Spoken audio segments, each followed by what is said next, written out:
Ponga una marca en 2 Timoteo, capítulo 1.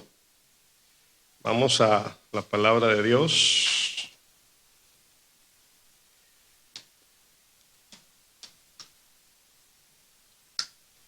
Voy a compartir un tema particular, es un tema que no pertenece a ninguna serie. Vamos a 2 Timoteo, nada más pongo una marquita. 2 Timoteo, capítulo 1.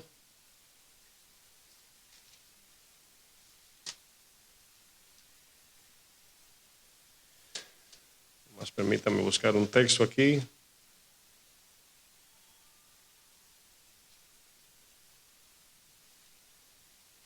Muy bien, vamos a hacer una oración, vamos a pedirle a nuestro Dios que nos hable en esta mañana. ¿Cuántos vinieron a buscar la palabra de Dios? Cierre sus ojos por un momento, vamos a orar.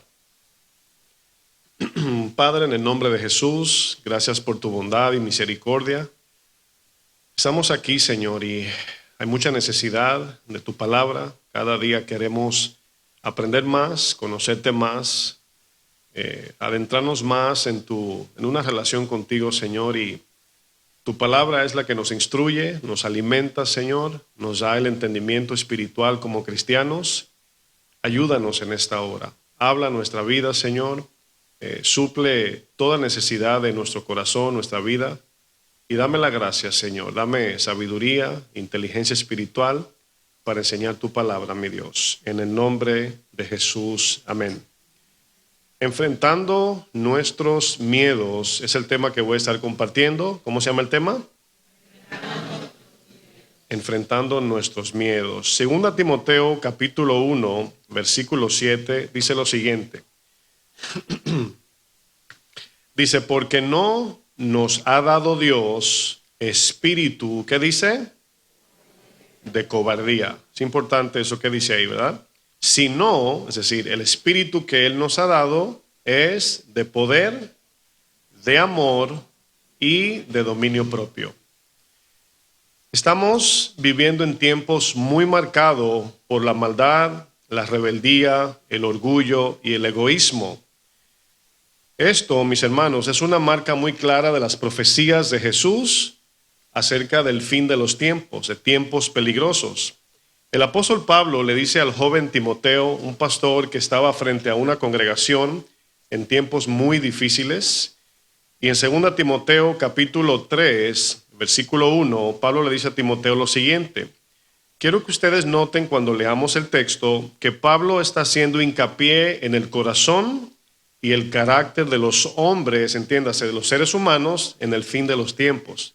Aquí obviamente involucra los acontecimientos, pero Pablo se está enfocando más en la actitud, en el corazón del ser humano en el fin de los tiempos. 2 Timoteo capítulo 3, verso 1 le dice Pablo a Timoteo.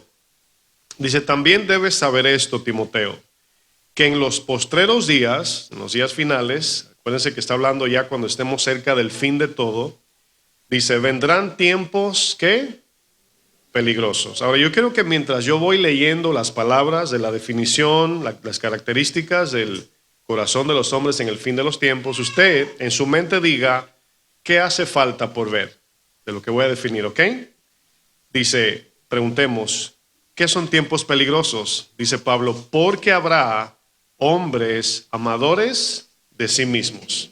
O sea, un exceso del egoísmo, del narcisismo impresionante, ¿no?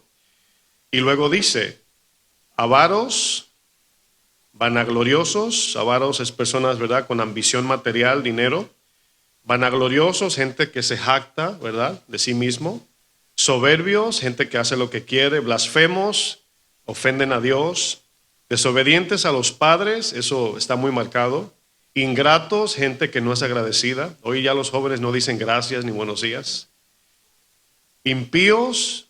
Y la palabra impío, aparte de no creyente, significa gente que no busca la santidad de Dios, sin afecto natural en este caso, o sea, aquí habla del amor humano entre seres humanos, ¿verdad? El respeto humano, es un afecto natural que debemos tener. Calumniadores, usted sabe lo que es eso. Intemperantes, personas que no tienen dominio propio, que se descontrolan en el enojo. Crueles, aborrecedores de lo bueno, traidores, impetuosos, habla de gente reactiva, gente impulsiva como Pedro.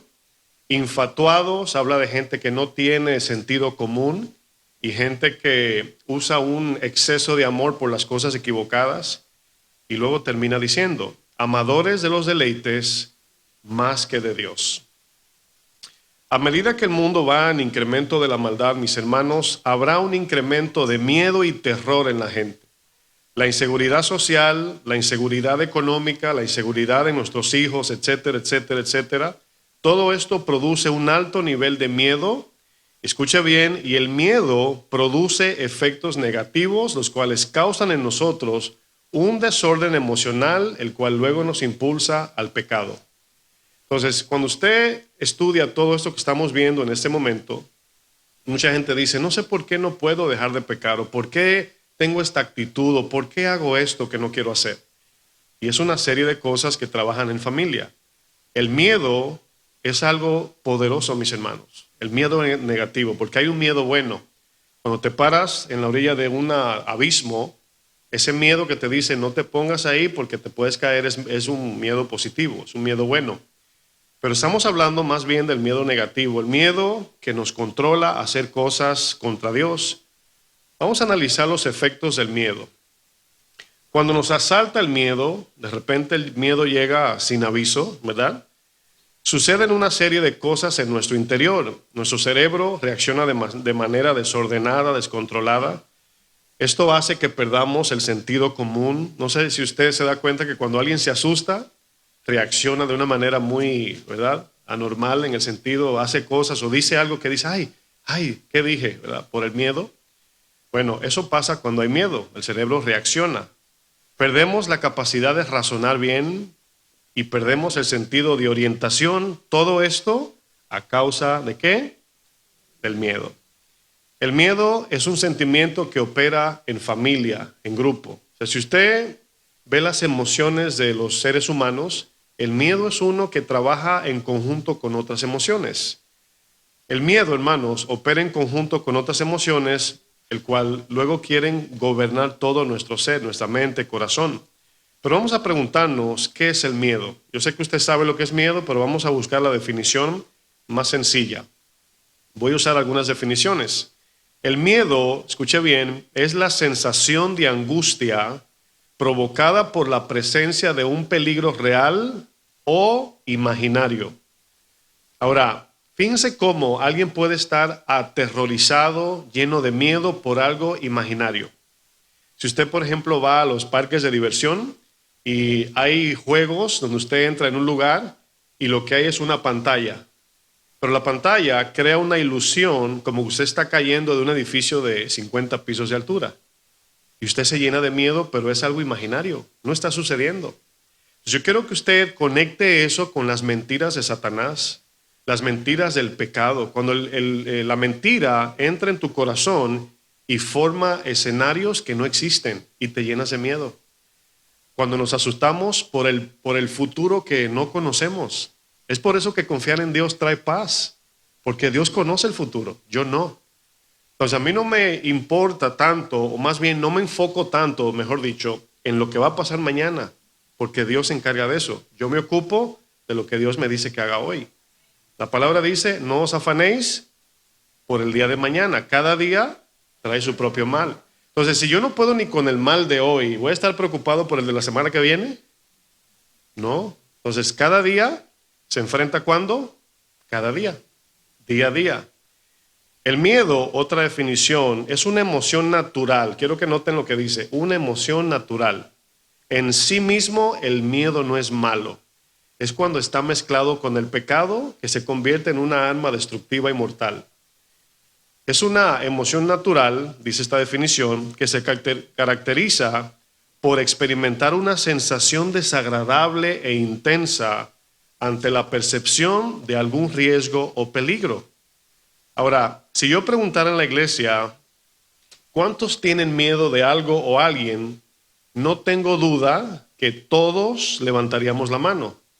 ¿O hay alguien aquí que no le tiene miedo a nada? ¿No? Todos tenemos algún tipo de miedo, ¿sí o no?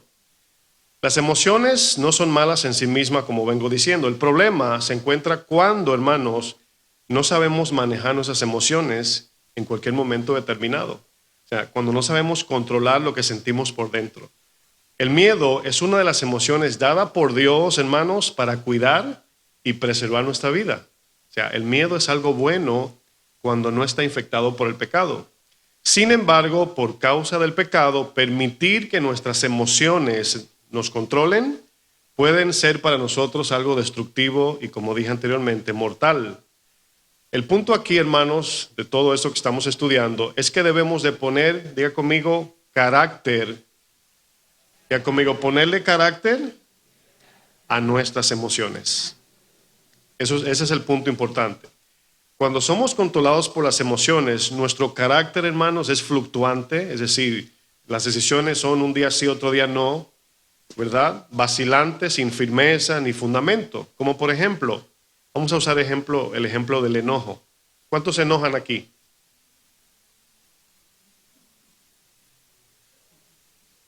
¿Cuántos? Todo el mundo se enoja, ¿verdad? Ahora pregunto, ¿el enojo es algo malo? Bueno, es una emoción, ¿verdad? Es una emoción. Pero lo que permitimos o lo que hacemos después del enojo es lo que lo define como bueno o como malo. Es nuestra acción. Pablo nos dice que apliquemos dominio propio cuando venga el enojo. O sea, el enojo viene solo. Y yo quiero, mientras yo me repasaba, porque no lo puse en las notas, pero me llegaba a la mente algo. Espero explicarlo bien. Nuestros enojos están ligados a nuestro amor, a lo que amamos. Si tú ves que un niño que tú no conoces se cae o alguien lo golpea en la cabeza, tú te sientes mal, pero no te enojas. Pero si alguien golpea a tu hijo o tu hija, ¿qué pasa? Sale Mama Bear, ¿sí o no? Sale la leona o el león. Bueno, ¿notaron que el amor cambia el tipo de enojo que nos da? ¿Sí se dieron cuenta? ¿Ya lo entendieron? Entonces, si tenemos un gran exceso de amor por el dinero y perdemos el trabajo, o se nos roban la cartera, o alguien no nos paga lo que nos debe, ¿se dan cuenta cómo aplicaríamos ese enojo con esa persona? Entonces, hay una combinación entre el amor y los miedos. Entonces, yo siempre le tendré miedo a lo que no quiero perder. Implica lo que amo. No sé si me doy a entender hasta ahí. Pablo, fíjense lo que dice, hermanos, en Efesios 4:26. Efesios 4:26, Pablo dice algo que nos ayuda a entenderlo mejor. Pablo dice en la versión nueva, Biblia viva, una versión más sencilla, dice, si se enojan, ahora notaron esa palabra, si se enojan, significa se van a enojar. Cuando se enojen, no cometan el pecado de dejar que el enojo les dure todo el día. Bueno, el enojo llega, es un sentimiento, me enojé. Ahora, ¿qué voy a hacer después que me enojo? Es lo que Dios quiere ver. Dice el 27, dice, así no le darán lugar al diablo. O sea, no le daremos ocasión u oportunidad para que Satanás nos tiente y nos controle. Salmos 4, verso 4, permítame leerlo, no tiene que buscarlo en la pantalla, se lo van a poner. Versión nueva, Biblia viva también. Salmos 4:4 dice, no pequen permitiendo que el enojo los controle. Dice, medítenlo cuando por la noche vayan a descansar. Y luego dice, ponga su confianza en el Señor y preséntenle sacrificios agradables. Ahora, para nosotros los sacrificios cristianos es negarnos a lo que la carne nos pide. El enojo, hermanos, produce un dolor intenso por dentro cuando no se hace lo que tú o yo queremos. ¿Sí o no, iglesia? Cuando no te dejan hablar, cuando no se hace lo que tú dijiste que se debe hacer, cuando no te toman en cuenta, cuando tu idea no fue tan brillante como la del otro, hay un enojo por dentro. Santiago por eso dice, ¿verdad? Airaos. Bueno, eso lo dice Efesios. Santiago dice, sean lentos para la ira, ¿verdad? Y pronto para la misericordia, podemos decir. O sea, hay que tomar el control de la ira. Pero ahí es donde está lo que Jesús dijo, síganme, crucifíquense, o sea, niéguense, crucifíquense en el sentido de sus emociones y síganme. Cada vez que no se hace lo que yo quiero, hermanos, yo siento un dolor por dentro. Pero cada día vamos perfeccionando ese dolor y controlándolo, al punto que llegará un momento que ya no va a doler. Pero en la práctica duele, ¿sí o no? Por eso dice el texto, presenten sacrificios agradables al Señor, o sea, sujeten sus emociones. Las emociones son sentimientos internos que luego, si no aplicamos el dominio propio, el cual es un fruto del Espíritu, pueden influenciarnos de manera tal, hermanos, de manera negativa, que nos hacen tomar decisiones erróneas, equivocadas, y nos hacen tener una conducta reprochable ante Dios, si no tenemos dominio propio.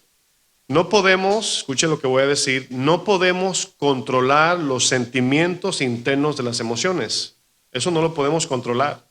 Lo que sí podemos controlar es dominar los impulsos de nuestras acciones. No sé si me di a entender.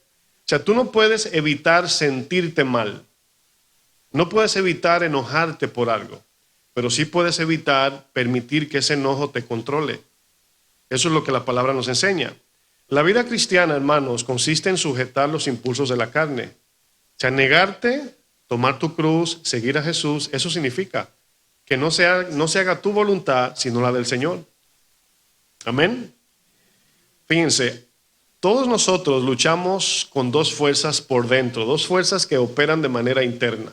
Y ya mencioné algunas, pero estas dos fuerzas, y creo que las mencioné las dos, son el miedo, diga conmigo, miedo, y el amor. Entonces, estas dos, fíjense, estas dos cosas, tanto el miedo como el amor, siempre están en una lucha dentro de nuestro corazón. Entonces, a medida que vamos creciendo en el amor de Dios, vamos perdiendo no el miedo en sí, sino el miedo por las cosas equivocadas. Eso es lo que vamos haciendo.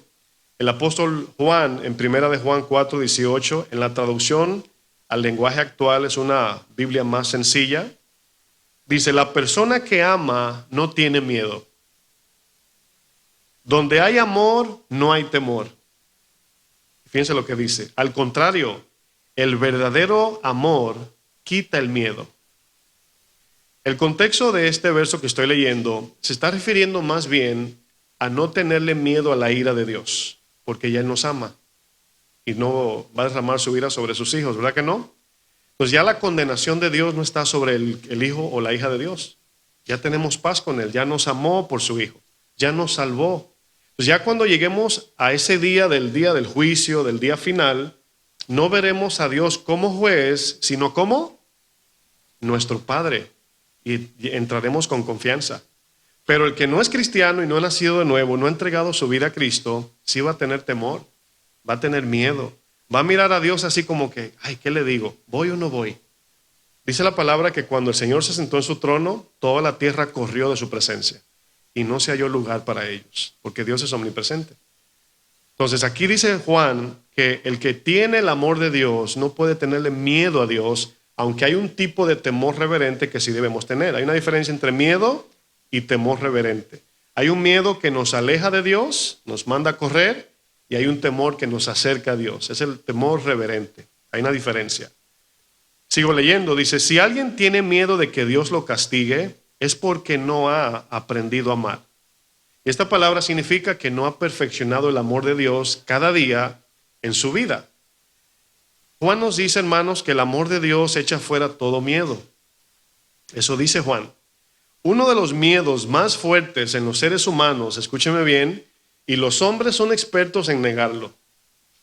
Los hombres somos los que más disimulamos los miedos, especialmente delante de la esposa. Mi amor, ¿tienes miedo? No, le tengo respeto. No, sí tenemos miedos. No nos gusta que sepan nuestras debilidades, inseguridades, que todos los hombres tienen inseguridades y debilidades.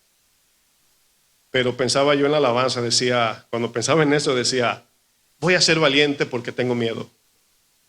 Entiéndase, quiero aparentar que soy valiente porque estoy escondiendo mis miedos. Y no los queremos enfrentar. La mujer es más fácil decir, ay, eso me da miedo. Ay. El hombre no, el hombre para el pecho y dice, bueno, lo respeto, mantengo mi distancia. Pero ¿cómo se llama eso, hermanas? Es miedo, es fobia. es fobia. Entonces, cuando el hombre no admite que tiene miedos, no los enfrenta y se hace aliado. Entonces, hay hombres que dicen, yo peleo con 5, un ejemplo, ¿no? Yo sé que aquí no son así, pero bueno. Sin embargo, se le pone una mariposa en la nariz y se desmayan. O sea, tenemos miedos ilógicos, ¿sí o no? Les cuento que una vez viendo una competencia de, no sé si usted ha visto en Europa que hay unos hombres que miden como 15 pies de alto, hijos de Goliat, levantan unas piedras de 500 libras, 15 pies fue un ejemplo, no es real. Son como de 7, 6 pies de altura, bien altos. Y la competencia es levantar cosas pesadas, carros así, lo levantan y caminan. No sé si han visto esa competencia. Y un día me llamó la atención y yo dije, Dios mío, pero imagínate a Goliat, ¿verdad? Que tenía 9 pies de altura. 9 pies de altura tenía. Serían 3 metros. Y estos hombres, ¿verdad? Levantaban unas piedras impresionantes. Y yo decía, wow, y todo, y los ojos así rojos y sucios y se daban en la cara. Y hubo uno, el que ganó la competencia, que ganó, levantó todos los pesos, ganó y bueno, cuando ganó la competencia, que vio a su niño de 1 año, se desmayó. O sea, no se desmayó literal, pero sí se desvaneció por su niño, porque él no sabía que el niño estaba en la competencia para celebrar con él el campeonato. Y yo dije, wow, el amor lo derrengó. O sea, pudo levantar 500 libras, pudo hacer no sé qué. Cuando vio a su hijo, lloró como un bebé. Todos tenemos debilidades, ¿sí o no? Todos tenemos miedos. Pero si yo les pregunto, ¿qué es a lo que el ser humano más le teme? La muerte. Sin embargo, Pablo dijo, la muerte es ganancia. Y como cristianos, yo pienso que es bueno ser sinceros y decir, yo sé que la palabra dice eso, pastor, pero me da miedo morirme. Bueno, llegará un momento donde el Señor te va a dar esa convicción y esa firmeza de que la muerte nada más será un puente. Y no le vas a tener miedo a la muerte. Hermanos, yo les he comentado, yo antes de Cristo le tenía miedo a la oscuridad. Yo les he comentado, a la oscuridad. Yo sentía cosas y veía, yo que soy dibujante, ¿verdad? Veía figuras donde no había. Una rama de un árbol así, reflejada en la pared, yo veía 6 demonios ahí. Pero fíjense, a lo mejor le da risa, pero el miedo crea imágenes. El miedo ve lo que no es. Bueno, fíjense lo que dice Hebreos capítulo 2, verso 14. Fíjense. Fíjense el temor a la muerte. Los hombres, la mayoría dicen, yo no le tengo miedo a la muerte. Bueno.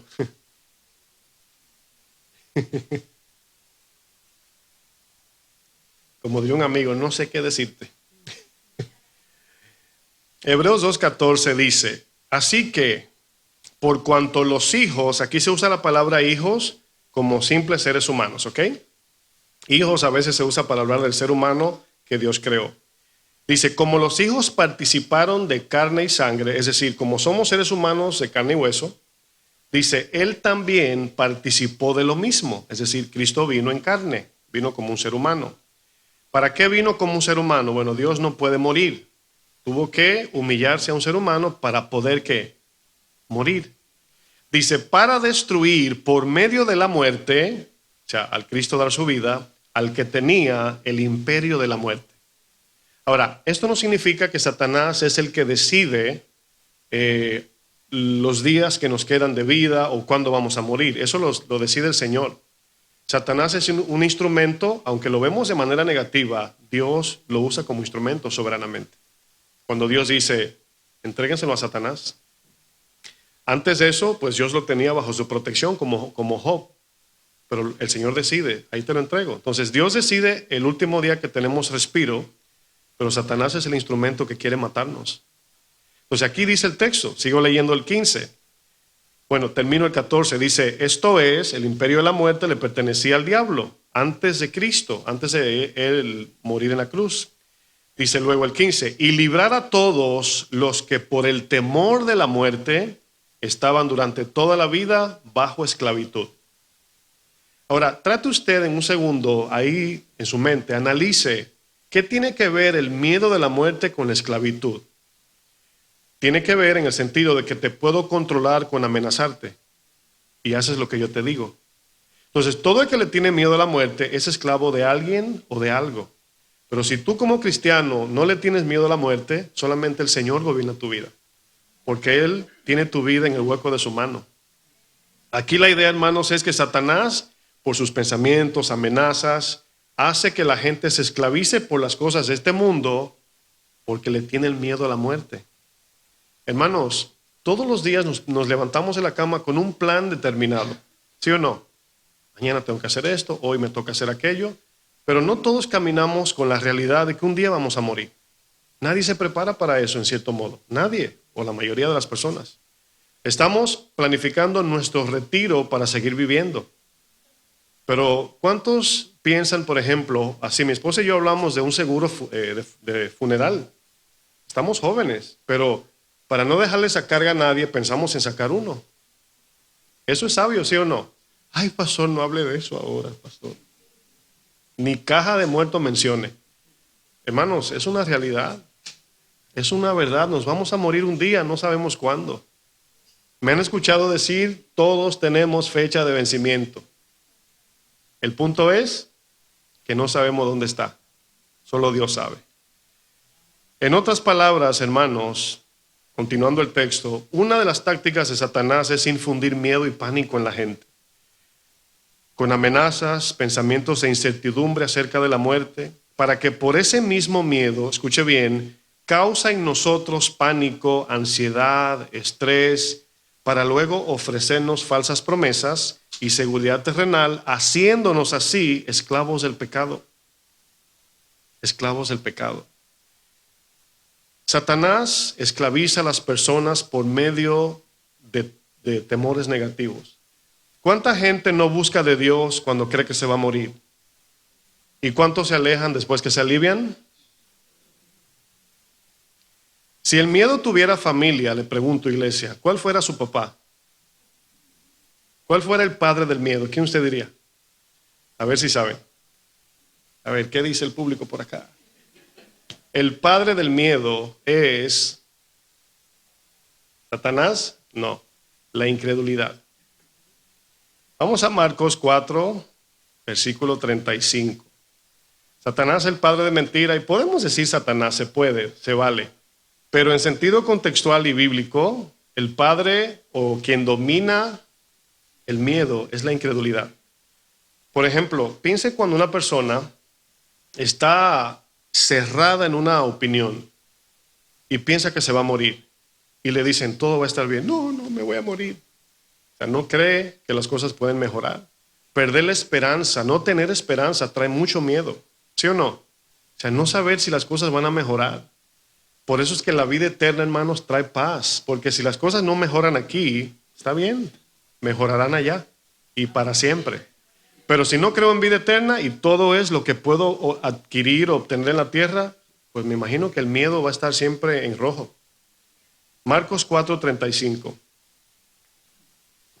Dice, aquel día cuando llegó la noche, les dijo aquí Jesús, pasemos al otro lado. Esa palabra siempre tiene una referencia espiritual también a la vida eterna.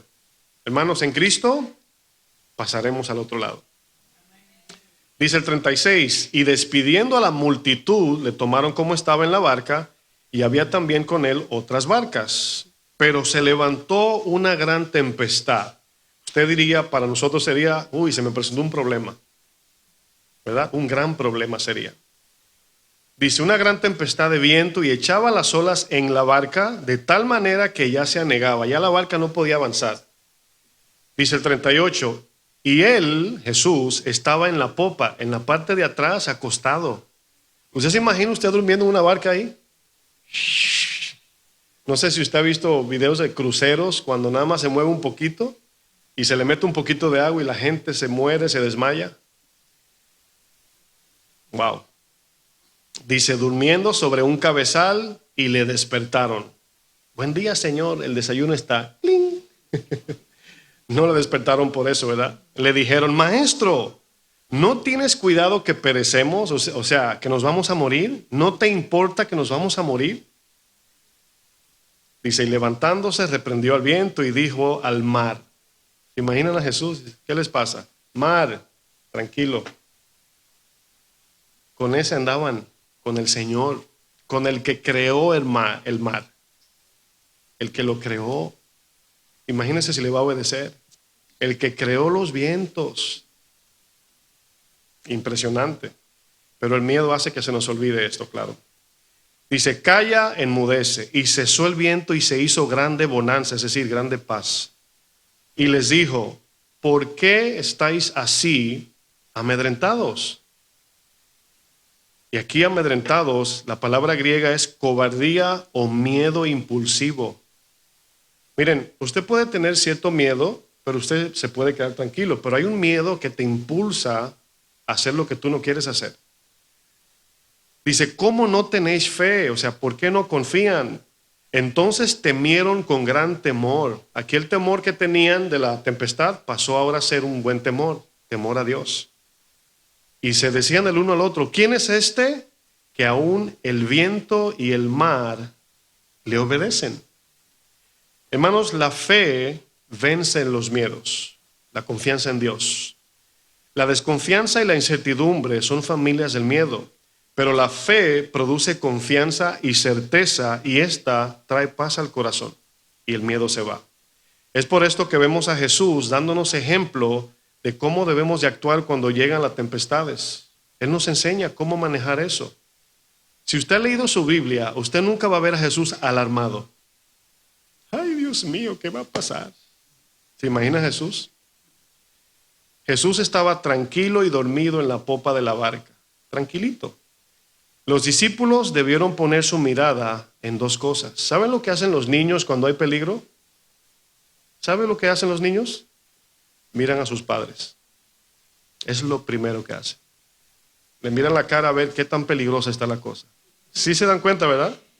Cuando dicen, ay, ¿qué pasó? El niño hace así, como quien dice, a ver qué tan peligroso. Y si el papá o la mamá está, no pasa nada. El niño ya, tranquilo. Pero si la mamá está, y el niño, mami, ¿qué pasó? O sea, imagínense. Bueno, este texto, hermanos, nos da un principio. Los discípulos debieron poner su mirada en dos cosas. Número uno, en Jesús. ¿Cómo actuó Jesús o sea, claro, lo estamos enseñando para llegar a este nivel? Yo sé que humanamente hasta yo estaría gritando, a lo mejor no lo sé. Pero ¿era para acostarse con Jesús o estar tranquilos? Después de saber quién es Jesús, no lo acababan de conocer, ya había hecho milagros. Bueno, mirada en Jesús, ¿cómo actúa Jesús? Hebreos 12 dice, puesta la mirada en Jesús, ¿verdad? ¿Cómo Jesús actúa en algún conflicto o problema? Lo segundo, hermanos, es poner la mirada en su palabra. Jesús ya les dijo, pasaremos al otro lado. Él no le dijo, vamos a ver si pasamos. Ahora, si le dice así y pasa eso, se pueden asustar. Pero Jesús habló en un sentido afirmativo, pasaremos al otro lado. Jesús estaba dormido y ya Jesús les había dicho, pasaremos al otro lado. Y por eso les reclama, ¿por qué están asustados? ¿Cómo no confían en mí? Esos discípulos, hermanos, ya sabían quién era Jesús. Incluso los discípulos conocían el texto que dice, no se dormirá el que guarda a Israel. Pero el miedo hizo que se les olvidara. Me imagino que lo citaron. A lo mejor Pedro en su Facebook ponía banner así que decía, no se dormirá el que guarda a Israel. O Juan en su Instagram, ¿verdad? O en el YouTube ponían cortos o no sé, podcast. No se dormirá. Y se levantó la tormenta. ¡Ay, Señor! El miedo, ¿no? Quizás muchos dirían, pastor, ¿quién no se asustaría con una tempestad así? Bueno, sí, mis hermanos, cualquiera, hasta yo. Pero el ejemplo que el Señor nos está dejando aquí claro es que cada día Dios permite tempestades a menor nivel, a menor escala, para que vayamos perfeccionando la madurez y desarrollemos un carácter sin miedo, confiado en paz, y no un carácter o un espíritu de cobardía. Dios de entrada como cristiano nuevo no te va a poner una prueba grande, te va a ir llevando de escalón en escalón, ¿sí entienden? Y por eso es importante obedecer todos los días, porque si Dios te dice, mira, obedece hoy, lunes 21 de febrero. Hoy te toca esta pruebita. Pero ya Dios en su omnisciencia conoce la prueba que te va a venir en 5 años. Y Él quiere que tú vayas como en el gimnasio, hoy levantarás 6 libras, mañana 7, luego 8, luego 10, para que cuando llegue una prueba grande puedas enfrentarla. ¿Sí entendieron? Entonces Dios sabe que tenemos miedo. Por eso dice 365 veces la Biblia, no temas, porque tenemos miedo. No se le dice al que no tiene miedo, no temas, sino al que tiene miedo. Entonces Dios conoce tus miedos, Él sabe hasta dónde te va a permitir. Pero si por negligencia, hermanos, abandonamos la obediencia a su palabra y nos llega una prueba grande, no podemos culpar a Dios, porque ya Él nos viene hablando. Cuando los discípulos perdieron la fe, inmediatamente los asaltó el miedo. Como cuando el mismo Pedro, caminando por las aguas, puso su mirada en Jesús y ¿qué pasaba? Iba caminando, pero quitó la mirada, se asustó y se hundió. ¿Sabe qué representa esas aguas que cubrieron a Pedro? El miedo. Las aguas representan el miedo que te cubren y te ponen de manera tal que se te olvida todo, no ves nada, solamente el miedo. Sáquenme de aquí, sáquenme de aquí. Y por eso a veces uno aconseja a cristianos que están metidos en este tipo de temor y a veces ni el consejo de Dios vale. Porque están tan metidos en el dolor del miedo que no logran ver más allá. Esas aguas profundas donde Pedro se ahogaba representan el miedo que tiene la capacidad de ahogarnos si no caminamos por la fe que nos ayuda a caminar en la superficie de los problemas, mis hermanos. Yo les quiero decir algo, las cosas no van a mejorar. Se van a poner más difícil. Va a haber más terror en el mundo, más miedo, menos seguridad. Todos los días va incrementando esto. Pero nosotros debemos de crecer con esas pruebas, madurar, para que cuando lleguen estas cosas, os he dicho, dice Jesús, para que cuando acontezca creáis, tengan confianza. Pero si tiramos la Biblia en una esquina y todos los días, ay, domingo, mañana, verdad, hay que ir a la iglesia, y aquí estamos, y luego mañana tiramos la Biblia y el otro domingo, ay, verdad que mañana hay iglesia. Y cada día no cumplimos el propósito de Dios, vamos a vivir una vida de un espíritu cobarde. Yo sé que esa palabra está pesada, pero estoy tratando de ser lo más condescendiente posible sin alterar la palabra. ¿Cómo reaccionaron los discípulos en la tempestad, mis hermanos? Vamos a ver los efectos del miedo. 7 cosas que vemos en este texto. Número 1, incredulidad. No confiaron en la palabra de Jesús. Número 2, incertidumbre. Perdieron el sentido de orientación.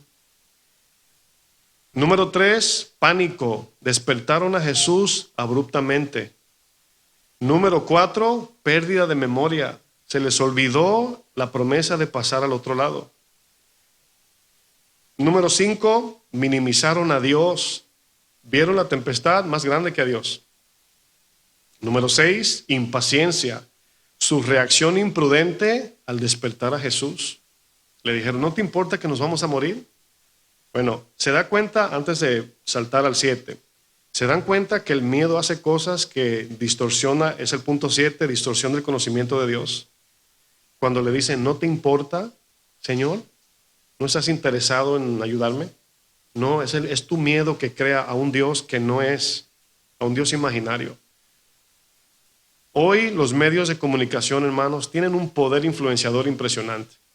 Yo recuerdo en la pandemia, cuando las personas veían la noticia y decían, ya van a abrir los establecimientos comerciales y ya se va a parar la cuarentena. Y la gente, gloria a Dios, y el Facebook, corazoncitos y happy face y todo el mundo contento. Pero luego salió otra noticia, otra bola de humo. Dice que la pandemia va a durar 3 años a menos que nos pongamos 9 vacunas. Tristeza, caritas tristes, corazones a boca abajo, ya las emociones para abajo. ¿Sí saben lo que significa emojis? En tu teléfono, emociones.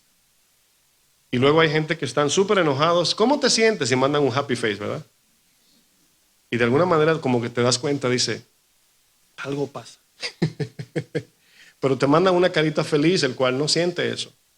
Los emojis son imágenes de emoción para dejarles saber por texto a las personas cómo nos sentimos. Bueno, Todo esto, mis hermanos, en tiempos de pandemia, la gente confió tanto en las noticias y en los presidentes. Increíble. Casi mente pusieron a los presidentes como cuando Isaías dice en capítulo 6, en el año que murió el rey Usías, o sea, un rey bueno, un rey de Dios. Casi pusieron a los presidentes como el rey Usías. Ay, ¿quién va a ganar? Ay, nuestra esperanza está en las manos del presidente. No, mis hermanos. ¿Sabe lo que pasó, lo que causó todo esto? Por los miedos, comprar y comer de manera compulsiva, adicciones a los videojuegos y la pornografía, adicción a los medios sociales y la televisión, disociación social, la gente estaba todo el mundo en su cuarto con su dispositivo, incremento en los conflictos familiares, que esto da más ansiedad y comer más y comprar más, y todo esto le conviene nada más ¿a quién? A las megas empresas. En el tiempo de la pandemia, las micro o las empresas pequeñas fueron inmensamente impactadas. Usted se acuerda, ¿verdad? Que decían, ay, yo tenía un negocito, pero lo cerré, la pandemia, lo perdí, o no sé. Usted escuchaba todo eso. Pero no todas las empresas le fue mal. Por ejemplo, una empresa, una mega empresa, se le llama ya, de pornografía, puso un especial de videos gratis a todo el que se quede en casa y se lave las manos para ver pornografía. Y el spike o el incremento de los visitantes y el tráfico en esta página de pornografía, por los cielos. Entonces luego uno dice, no a todos le afectó la pandemia, en cierto modo. Un profesor de una universidad, experto en psicología, se puso con otro colega a estudiar el comportamiento del cerebro y las emociones. En el 2019, dice él, mis colegas y yo publicamos una revisión de más de 130 estudios científicos sobre el uso y la motivación de la pornografía. Descubrimos que la razón más común por la que las personas informan por qué ven pornografía es la excitación sexual. Mis colegas y yo descubrimos que hay varias razones adicionales por las que las personas pueden usar pornografía. Por ejemplo, mayores niveles de angustia psicológica a menudo predicen mayores niveles de uso de pornografía. Es decir, cuando hay un estrés por el miedo, a muchos lo impulsa a ver pornografía. Las personas que se sienten solas o deprimidas a menudo reportan un mayor deseo de buscar pornografía. Muchas personas informan que utilizan la pornografía para hacer frente a sentimientos de estrés, ansiedad o emociones negativas como el miedo. El miedo, hermanos, es una emoción muy poderosa si no le ponemos dominio propio, el cual es un fruto del Espíritu. El pecado es el factor número 1 responsable de los temores negativos en que la gente vive hoy, los temores pecaminosos. Adán y Eva vivían en paz y en armonía con Dios, pero inmediatamente entró el pecado en sus corazones. Fíjense lo que dice Génesis 3, versículo 10. Dice, y él respondió después que pecaron. Viene el Señor, se les aparece a ellos, el cual tenían una relación. Y usted sabe que esto en sentido natural sucede. Si tú estás con tus hijos, ¿verdad? En la casa, están ahí todo el día. Y se ven en la mañana, se desayunan, pero repentinamente vas al cuarto de tu hijo o tu hija y se asusta. ¿Qué te dice? ¿Qué estás haciendo? Inmediatamente, ¿sí o no? O sea, ¿por qué se asustó si sabía que ahí estaba su papá y su mamá? Repentinamente llega y hay un miedo, un susto, porque está escondiendo algo. Y aquí pasó lo mismo. Dice, oí tu voz, Señor, en el huerto, y tuve miedo, porque estaba desnudo y me escondí. Aquí justificó el miedo. El miedo no era porque estaban desnudos, porque estaban desnudos desde la creación. El Señor descubre por qué tenían miedo. Quiero que noten de manera natural que el pecado produce un miedo natural. Vivir en pecado práctico o no ser cristiano te produce constantemente un sentido de culpa por el miedo a la condenación. El ser humano, de manera intuitiva, tiene una carga de condenación y no lo sabe. El afán, el estrés, el miedo, la inseguridad, el sentido de desnudez espiritual, hermanos, es la falta de Jesucristo en su corazón. Dice Dios en el 11, y Dios le dijo, ¿quién te enseñó que estabas desnudo? O sea, si necesitas un contraste de vestidura, para saber que es desnudez. Y nadie estaba vestido, ni los animales, ni las plantas, nadie. O sea, ¿cómo sabes que estabas desnudo? Obviamente sintió desnudez. Dice, ¿no será que pecaste? ¿No será que hiciste lo que te dije que no hicieras? ¿Y por eso tienes miedo? Bueno, el problema del miedo, hermano, se origina en el pecado, de donde luego vienen los problemas de ataques de pánico, ansiedad, estrés, depresión y confusión. Y luego vienen los pensamientos de suicidio, el cual ahora mismo es una de las tasas más altas, especialmente en jóvenes. Y luego, hermanos, todo esto produce un desorden emocional donde el miedo es el que gobierna el corazón. ¿Cómo usted piensa que las masas se gobiernan cuando es un gobierno tiránico, infundiendo terror y miedo? ¿Cómo usted cree que manipulan a las personas para controlar sus mentes? Infundiendo temor, pánico.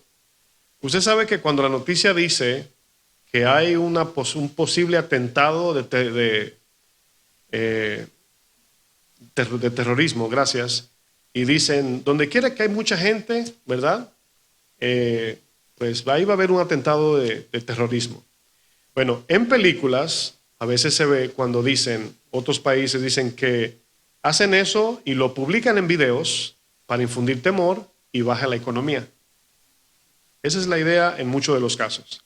Porque si alguien va a hacer un atentado de terrorismo, yo creo que lo más táctico sería en secreto. Se pregunta, ¿por qué lo publican?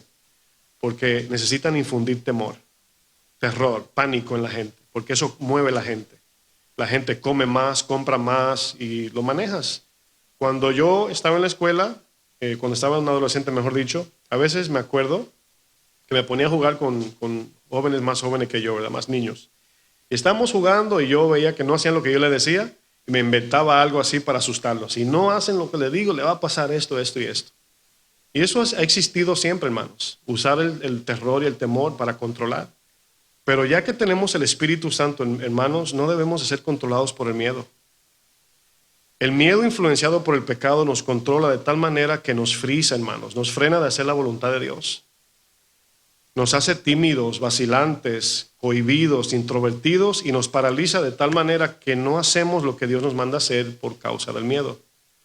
¿Cuánta gente no escucho yo cuando Dios lo llama al servicio? Ay, pastor, yo no soy muy bueno en esto. Y yo le digo, es que Dios no te llamó porque eres bueno en eso o sabes mucho de esto o aquello. O sea, no fue por eso que el Señor te llamó a su servicio. ¿O sí? O sea, en ese caso sería que Dios me llamara a mí a diseñar, porque en eso yo era bueno, no en hablar en un micrófono.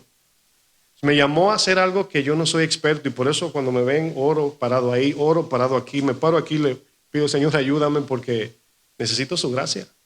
Entonces, todos nos debe bastar su gracia. Dios no llama a la gente al servicio porque son expertos. Como dicen por ahí, oh, el Señor llamó a Pablo porque era experto en teología. No, al contrario. Pablo no podía ni jactarse de su conocimiento. Se le dio un aguijón para que no saque su diploma. Quizás muchos estarían pensando, pastor, yo quisiera no tener miedo. Yo quisiera no tener miedo, pero no sé cómo lidiar con esto. Mis hermanos, Dios solo nos pide que demos pasos de bebé, pero confiados en Él. Así es Dios, poco a poco. Cuando tú aprendiste a nadar en una piscina y comenzaste desde niño, el primer día, el papá estaba en el agua y te hizo, tírate. Y tú, ¿sí o no? Y el papá estaba ahí, ven, yo te voy a atrapar, yo te voy a cargar, yo te voy a agarrar. Y luego el papá se pegaba más a la orilla y lo traía y lo metía al pasito. Y Dios así nos lleva. Y luego el niño anda flotando y ya luego es Michael Phelps, ¿verdad? Pero comienza con pasitos de bebé, con obediencia, cada día obedeciendo. Vamos a llamarle micro obediencias, en cositas. No hagas esto, no hagas aquello, no mires esto, haz aquello. Y vamos creciendo en obediencia. Y el Señor va formando nuestro carácter. Porque si hablamos de cobardía, pues yo soy cobarde. En cierto modo, tengo cobardía en muchas áreas. Hay cosas que me dan miedo. ¿Cuántos de ustedes no han pensado en la persecución y le da miedo? Y luego dice, ay Señor, ¿cómo me van a cortar la cabeza o cómo? Ay, que me inyecten mejor, ¿verdad? Y que me maten con una inyección. Son cosas que pasan por nuestra mente, hermanos. Pero los que murieron como mártires no lo hicieron en su humana capacidad. No, lo vamos a ver en un momento. El miedo, hermanos, mayormente viene cuando ponemos nuestra confianza en nosotros. Por eso nos da miedo. Incluso el miedo muchas veces nace de la desconfianza, viene de la incredulidad, porque no confiamos en aquel que sí puede. Miren, cuando usted se monta en un avión, los que han viajado en aviones, se da cuenta que los aviones, ¿cuántos motores tienen? Pues son 4, ¿no? Son 4 motores. ¿Por qué usted cree? Por si se daña el primero, usa el tercero, o el cuarto, o el segundo, cualquiera. Mayor seguridad, porque allá arriba no es como un carro, que el carro se quedó, hay que desmontarse, empujarlo. Con un avión no se puede. Entonces todo el mundo se monta en un avión con mucha seguridad. ¿Por qué? Porque usted nota todo lo que dicen acerca de la seguridad. Este avión cuenta con tanta salida, por favor, si usted ve que pasa esto, agárrese de aquí. O sea, y usted dice, no, esto está equipadísimo. Y le da el sustico, en mi país se dice el gustico de la vieja. ¿Sí conocen eso? Pues los que no saben es cuando sientes mariposa en una montaña rusa. Cuando el avión sube, se siente ahí un susto. Yo tengo una mano más pequeña que otra, porque mi esposa me la agarra así cuando vamos a despegar. Me hace así, ¿verdad? Y se pone ahí con mi mano y ya me quiero cambiar de lugar para emparejar la mano, ¿verdad? Y nos montamos con mucha confianza ahí. Tranquilo, ahí vamos, nos dormimos, comemos. Bueno, eso significa poner nuestra confianza en algo. O sea, no somos nosotros que estamos volando, es el avión. Cuando Dios te dice, confía en mí, nos está pidiendo que descansemos en Él. Él lo va a hacer. O sea, cuando llamó a Moisés, Él no le dijo, dígale al pueblo que traigan cubetas de Egipto, porque van a tener que sacarle el agua al Mar Rojo. ¿Verdad que no dijo eso? No, solamente avancen, yo lo voy a abrir. Solamente tira la piedra a David, yo voy a tumbar a Goliat. Esa es la idea. Claro, si hay temor, pedirle a Dios que nos ayude. Y yo le llamo así, es obedeciendo aún con temor. Porque el sustico ahí estará. No quiero mentirles, ahí estará. Pero la fe es esa, que aún con todo y el miedo no voy a dar paso atrás. Y voy a confiar y Él me va a ayudar. Porque no quiero tampoco ser superficial. Decir, no, o sea, yo sé que nos va a dar ese susto todavía. Cuando levanten la espada ese día al que le toque por la persecución cristiana, hermanos, que Pablo diga, morir es ganancia. No seamos como Moisés, mis hermanos, cuando le dijo, Señor, yo no sé hablar. El Señor mandaba a Moisés a libertar a su pueblo. Y el Señor le dijo, Moisés, ¿quién le hizo la lengua al hombre? Te mando yo. Yo te mando. Dile, el gran yo soy te mando. Romanos 8:15 dice, pues no habéis recibido el espíritu de esclavitud para estar otra vez en temor, sino que habéis recibido el espíritu de adopción por el cual clamamos, Abba Padre. Ahora es nuestro Padre, ya no es nuestro juez. O sea, no es el juez contra nosotros. El mundo interpreta la valentía con violencia, con pelea, con agresión. El mundo te dice, no te dejes pisotear. Y yo pregunto, ¿fue Jesús cobarde porque no levantó un dedo mientras lo golpeaban? ¿Fue Jesús cobarde porque dio su otra mejilla? Entonces, al contrario, fue valiente. Lo que pasa es que el cobarde pelea y el valiente se queda callado. El mundo lo dice al revés. Las personas agresivas y violentas no saben que están actuando de cobardía. Los animales actúan de cobardía. Un animal feroz pelea por cobardía, no porque es valiente. Mateo 26:51, vamos a usar unos ejemplos.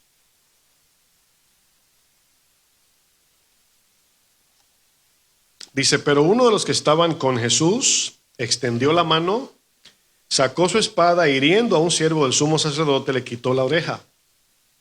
Entonces Jesús le dijo, escucha lo que dice Jesús, vuelve tu espada a su lugar, porque todos los que tomen espada, a espada perecerán.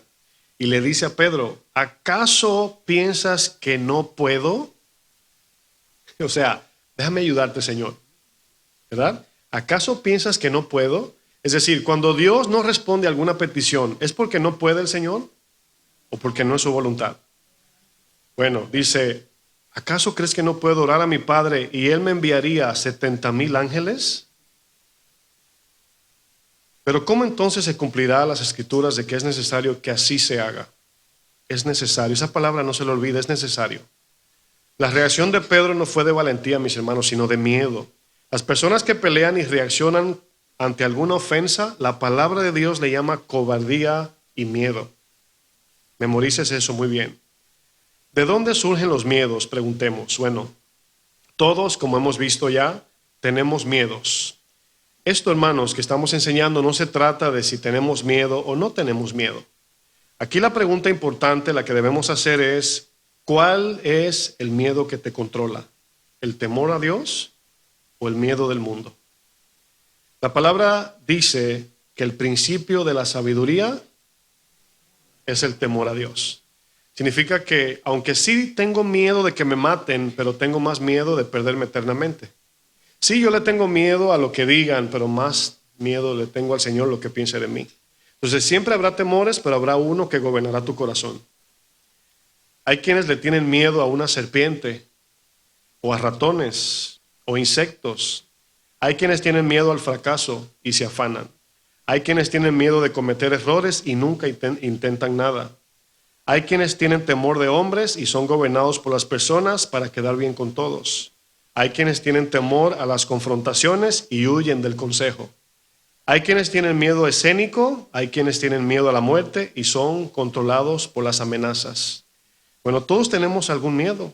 Por ejemplo, a mí, por mucho tiempo yo decía que no le tenía miedo a los ratones. Yo le decía a mi esposa, nada más se me paran los cabellos cuando veo uno, pero no le tengo miedo. Varones, ¿cuántos le tienen miedo a los insectos? Levanta tu mano, varón valiente. No, yo sé que no nadie va a decir. Bueno, yo sé que, creo que Antonio me dijo a las culebras, ¿verdad? Le tiene miedo. Hermanos, ¿quién le tiene miedo a las culebras? Varones. Uy, brincó el hermano. Hay gente que nada más con escuchar la palabra culebra, ya. ¿Qué usted cree, hermanos, que produce el miedo a la muerte? O sea, tenerle miedo a la muerte, ¿qué produce? Fíjense, hay una lista de 8 puntos que voy a compartir, porque tenerle miedo a la muerte como cristianos en este caso, ¿verdad?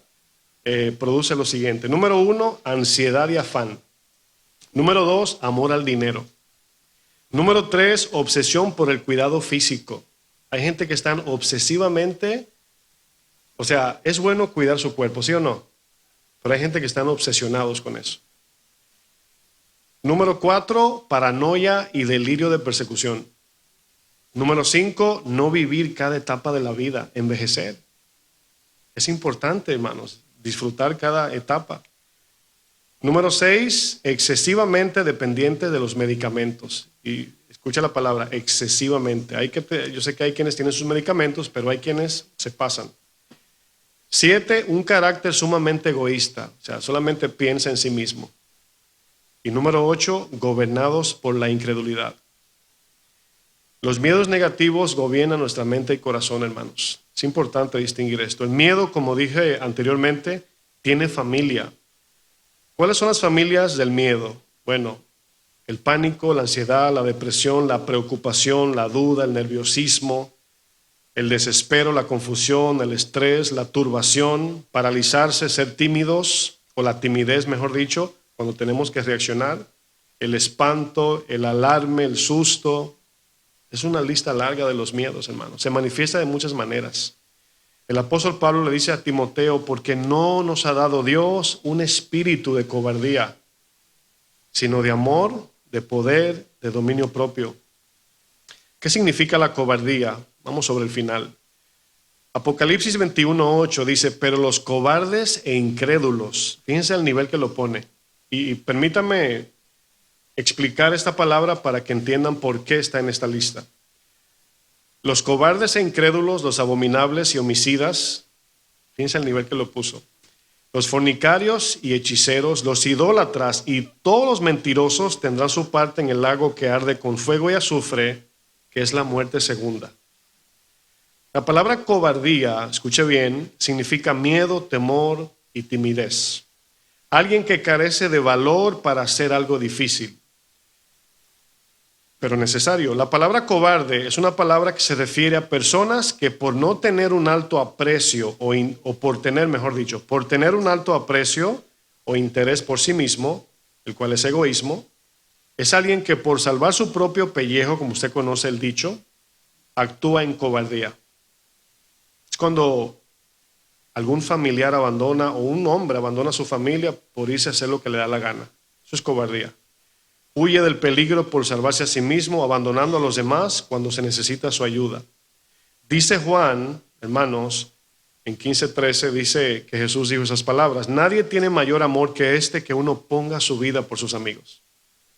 Y si usted es una persona egoísta o es cobarde en el sentido bíblico, usted no va a poner su vida por nadie, usted se va a interesar por usted egoístamente. Cobardía, del griego deilos, es la palabra griega, describe a uno que ha perdido la iniciativa moral, ha perdido la fortaleza necesaria para seguir al Señor. Usted conoce gente que Jesús le dijo: ven conmigo. No, Señor, es que, bueno, aquí se le llama cobarde. La cobardía es un fruto del egoísmo y la incredulidad. Nace del corazón que solo piensa en salvarse a sí mismo cuando otros lo necesitan. Son los que se esfuerzan por asuntos del mundo, pero no se desafían, más bien, o no desafían sus miedos por hacer la voluntad de Dios, es lo que quiero decir. La palabra cobardía también implica personas que huyen de sus responsabilidades como esposos o de su responsabilidad como padres. Es que es muy difícil. Son aquellos que abandonan sus responsabilidades y solo se interesan por su bienestar personal, su comodidad y su seguridad. La Biblia le llama, ¿cómo? Cobardía a eso. Está fuerte el tema, ¿no? Los miedos causan en nosotros, hermanos, que entremos en un estado de oscuridad mental. Nos encerramos en una sola cosa sin poder ver más ampliamente la esperanza y la salida de las tormentas que enfrentamos. Una tentación es una prueba. Cada tentación es una prueba y requiere de sacrificios, de decirle que no a tu carne. Pero los miedos debilitan tu voluntad, desfallece tu voluntad. Cuando Jesús estuvo en Getsemaní, le dijo a sus discípulos que oraran y que velaran para que pudieran resistir las tentaciones. Lo mismo nos dice para que podamos resistir las amenazas, para que no tengamos miedo. Cuando Jesús, habla de la gran apostasía que viene el fin de los tiempos, miles y miles de cristianos abandonarán la fe. Y hoy diríamos: yo no, Señor. A lo mejor, yo no, Señor. ¿Cómo usted cree que sucederá todo eso, hermanos? Bueno, de dos maneras. ¿Vendrá una falsa esperanza de promesas de paz y seguridad por el anticristo, según la palabra? ¿O persecución y muerte? Y estas dos hay que resistir. Lo que ofrece el mundo o la amenaza del mundo. Y si tenemos miedo, vamos a apostatar. ¿Cuáles fueron los efectos del miedo en los discípulos de Jesús, hermanos? Bueno, por causa del tiempo se lo voy a parafrasear. Después que Pedro muchas veces le dijo al Señor, prometiéndole su vida: Señor, mi vida doy por ti. Cuando vino la realidad, lo negó 3 veces y la tercera vez lo negó maldiciendo. Esa palabra maldecir significa que no hubo duda que lo negó. Ahora, hay una diferencia entre traicionar y negar. Judas traicionó, Pedro negó. Hemos estudiado que Judas ya tenía mala intención, nada más quería dinero. Pedro amaba a Jesús. Lo que pasa es que Pedro intentó ayudarlo en su carne y no se puede. Eso me da un descanso a mi hermano. ¿Sabe qué? Eso me da el descanso de que yo no voy a poder sin él. No se trata de mi valentía o mi experiencia en Cristo. Se trata de mi confianza y dependencia en el Espíritu Santo. Usted conoce cuando el profeta Elías dice que por el milagro que Dios hizo, mató a 400 profetas falsos. Elías. Y al otro día, Jezabel lo amenazó y se metió en una cueva del miedo. Entonces, por eso decía, usted puede pelearse con 5 y tenerle miedo a las mariposas. Es complejo el miedo, el temor, cómo se forma. Pero este Elías, que vio cómo mataron a esos falsos profetas, una mujer le mandó una amenaza, un mandado, un mensaje de texto: dile a Elías que lo voy a matar. Y cuando vio, soltó el celular y se metió en una cueva. Bueno, esa es una expresión para nosotros, el presente, ¿no? El miedo, mis hermanos, es algo impresionante. El profeta Elías, como decía, un tremendo hombre de Dios, que si usted se compara con él, le puede pasar lo mismo. Pero Elías sería, ¿verdad?, comparación con nosotros. Dios, mis hermanos, no nos ha dado espíritu de cobardía. No se le olvide eso. Al nacer de nuevo en Cristo, Dios nos ha capacitado con 3 cosas que antes no poseíamos. Número 1, poder. Número 2, amor. Número 3, dominio propio. Les voy a leer un texto que usted quizás lo ha escuchado y se ha malinterpretado, pero de muchas maneras. Mateo 11:11 dice: de cierto os digo, entre los que nacen de mujer no se ha levantado otro mayor que Juan el Bautista. Pero el más pequeño en el reino de los cielos mayor es que él. Desde los días de Juan el Bautista hasta ahora, el reino de los cielos sufre violencia y solo los violentos lo arrebatan. Uy, es un texto bien pentecostal, ¿verdad? Los violentos lo arrebatan. La palabra violentos no tiene nada que ver con agresión física.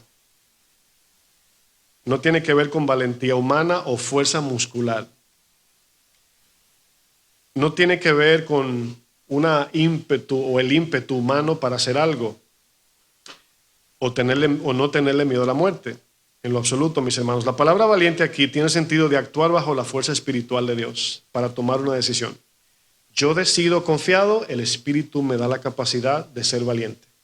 Y la valentía es cuando tomamos una decisión firme en algo. Eso es todo. Sé valiente y toma una decisión. Sigue a Cristo. Ahora, eso no tiene ninguna valentía en agresión como el mundo lo ve. Valentía implica a alguien que después de haber creído no vacila en 2 caminos, no se paraliza en seguir a Jesús. Habla de una decisión firme de fe en Dios sin fluctuar. Los valientes lo arrebatan. Esta frase significa echar mano, significa abrazar o atrapar algo de gran valor. Significa agarrar sin soltar jamás. Eso significa los valientes lo arrebatan. Es como cuando usted en una villa o un pueblecito de niños pobres que no tienen comida, llega un camión de manzanas. Los violentos la arrebatan. ¿Qué entendieron? Los niños rodean el camión y agarran la manzana porque tienen hambre. Pero no son niños violentos. ¿Sí ven la diferencia? Es una necesidad profunda, esencial que tienen. Cuando Cristo se te presenta y te dice, sígueme, hay que ser violento en ese sentido. Seguirle sin mirar atrás. No importa lo que pase y lo que digan.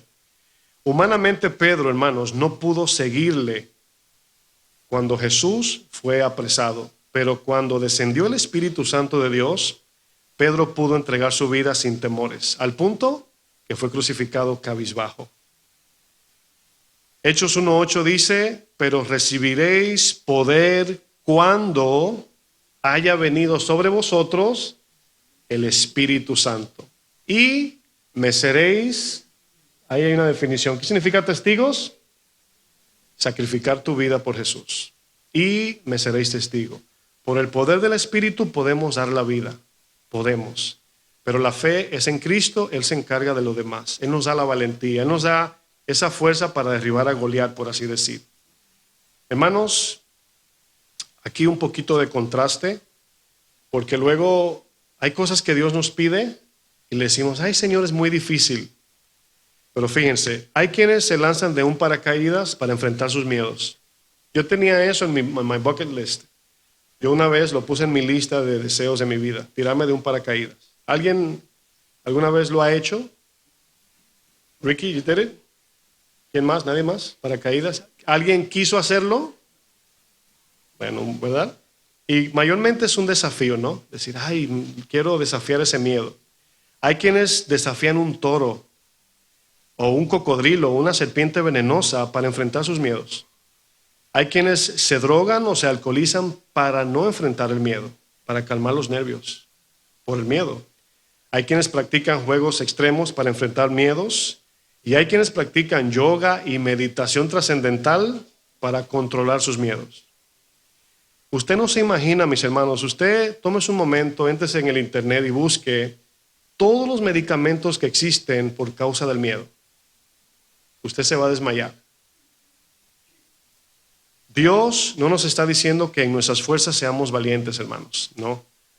Lo que Dios nos está diciendo es que el Espíritu que ahora está en nosotros, escuche bien, no es de cobardía, sino de poder, de amor y dominio propio.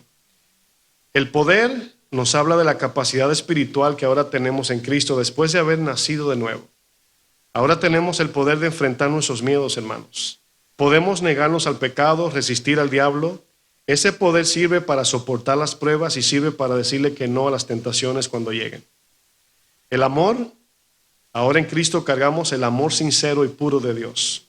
Para amar a nuestro prójimo, pero también para amar a nuestros enemigos.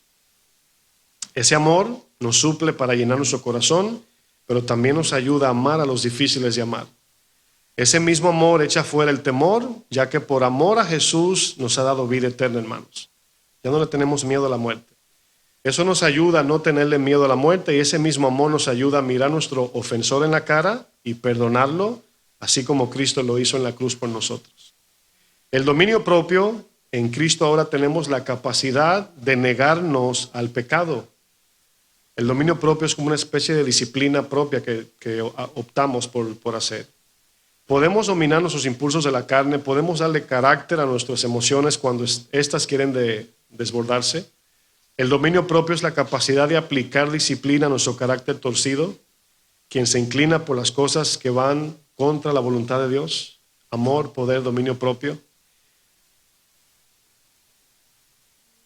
Mis amados, es un tema muy importante y no me da pena extenderme 3 horas si tengo que hacerlo para enseñar, pero ya voy a terminar.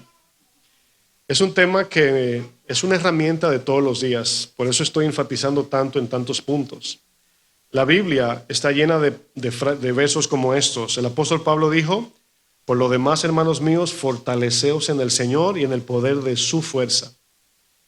Tú pues, hijo mío, esfuérzate en la gracia que es en Cristo Jesús, para que os dé conforme, estoy leyendo diferentes versos. Otro verso dice, para que os dé conforme a las riquezas de su gloria, el ser fortalecidos con poder en el hombre interior por el Espíritu. Otro versículo dice, fortalecidos con todo poder conforme a la paciencia de su gloria, para toda paciencia, es decir, resistencia del dolor y longanimidad. Y un verso que usted conoce, todo lo puedo en Cristo que me fortalece. Mas el Dios de toda gracia que nos llamó a su gloria eterna en Jesucristo, después que hayáis padecido un poco de tiempo, Él mismo os perfeccione, afirme, fortalezca y establezca. Ustedes conocen la historia de Sadrach, Mesach y Abednego. Estaban frente a una estatua para adorarla y el rey decretó que el que no se postre, ¿verdad?, lo metan en un horno de fuego. Cuando ellos resistieron por su fe en el Señor, usted luego puede leer el texto en Daniel 3, le dijeron estas palabras al rey, sin miedo. Le dijeron, el rey le dice, ¿ustedes entonces no se van a postrar? Calienten el horno 7 veces más. Tan caliente que a distancia como de que esa pared, el que se acercaba lo mataba el resplandor del calor. Ellos dijeron, Sadrach, Mesach y Abednego, rey, no tenemos necesidad de responder. ¿Qué significa eso? Estamos firmes en nuestra decisión. Nuestro Señor nos puede salvar, tiene el poder. No solamente salvar, puede eliminarlos a ustedes de un solo. Pero aunque no nos salve, no nos vamos a postrar. Bueno, ellos, lo que vemos ahí no es tanto una capacidad humana en valentía por lo que le esperaba. Lo que vemos son cristianos como usted y yo fieles que creyeron en Dios. Ellos no son héroes y nosotros no. Ni ellos ni nosotros. El héroe grande es Dios, hermanos. Él es el que va a entrar contigo en el fuego para que no te quemes. Y ese fuego representa, hermanos, cómo Dios nos libra del fuego eterno. Y dice la palabra que Él entró con ellos en el horno. Y salieron, dice el rey, que ni a humo sus cabellos olían. Me gusta cómo la Biblia dice, ni el olor a humo tienen. No, usted pasa por la cocina de su abuela y él ya... Hermanos, no tengamos miedo. Confiemos en el Señor. Póngase de pie, por favor.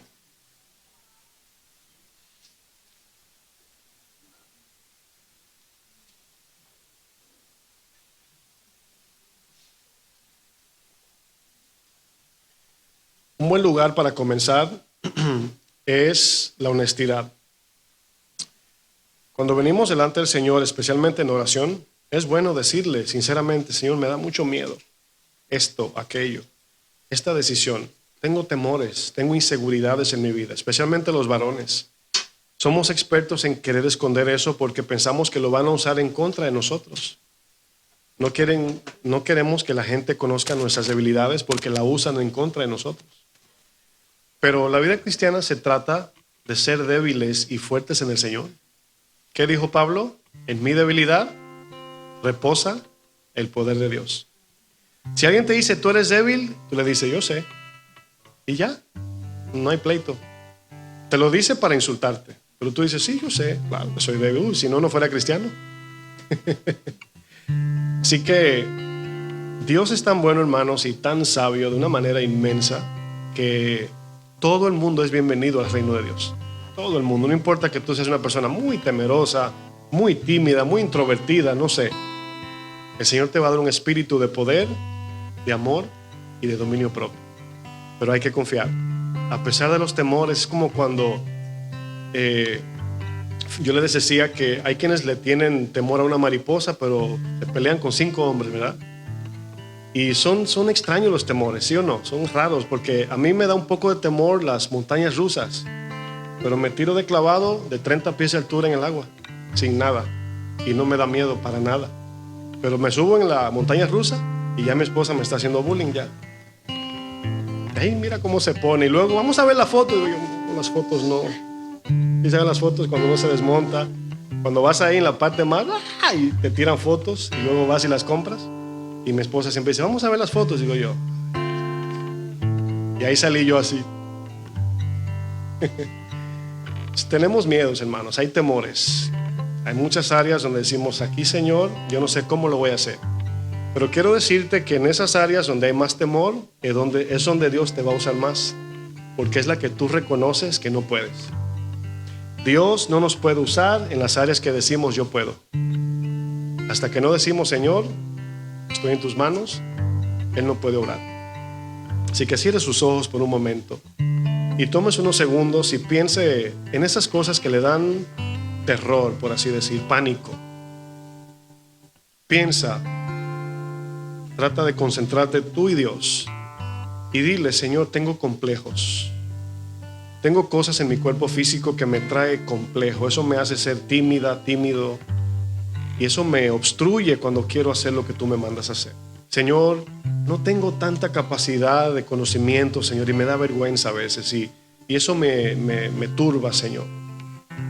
Hay muchos tipos de miedos, muchos tipos. Podría traer una serie nada más de todo este tema. Pero dígale al Señor, confiésele en las áreas que usted es débil.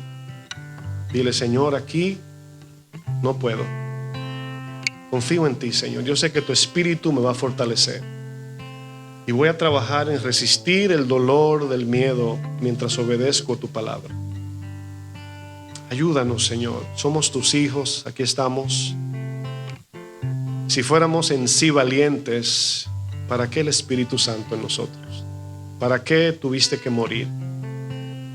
Cuando los discípulos quisieron ser valientes y todos le prometieron, Señor, no te dejaremos, Jesús le dijo, donde yo voy, ustedes no pueden venir. Significa que solo Jesús pudo enfrentar la cruz, solo Él.